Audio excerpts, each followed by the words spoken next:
Europe. Nouveau coup dur pour Anne Hidalgo. On parle de Paris et de la politique en France. Hélène Jouan, les autolibres vivent sans doute leurs dernières heures à Paris et dans l'agglomération parisienne. On en parlait hier.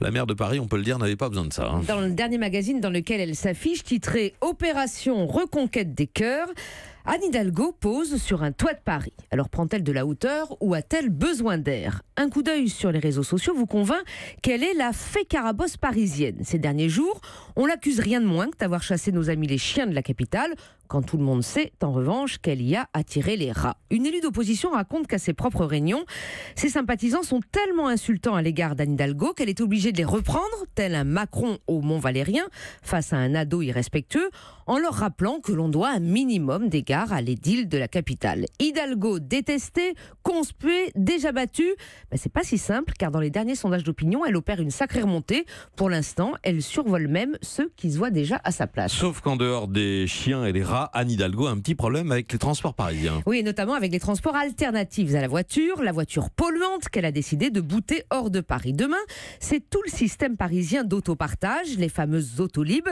qu'Anne Hidalgo poussera sur une voie de garage. Système innovant quand il fut imaginé par Bertrand Delanoë en 2011.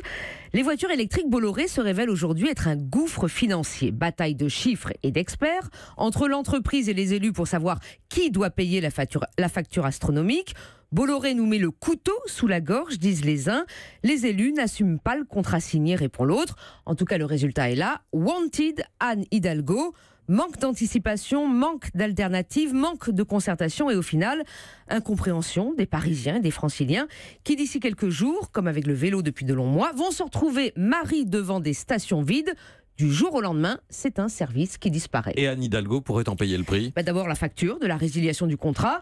À écouter l'opposition, c'est Ceausescu, rien de moins, qui règne à la mairie de Paris. Avec des directeurs d'administration tétanisés, dit-on, par cette femme qui pense que parce qu'elle a politiquement raison, elle a juridiquement raison. Les fiascos juridiques à répétition depuis quelques mois posent sans doute la question des compétences réunies autour d'elle.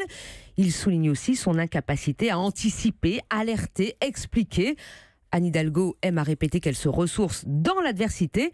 Elle va être servie. Le plus grand combat qu'elle ait à mener est certainement celui contre elle-même.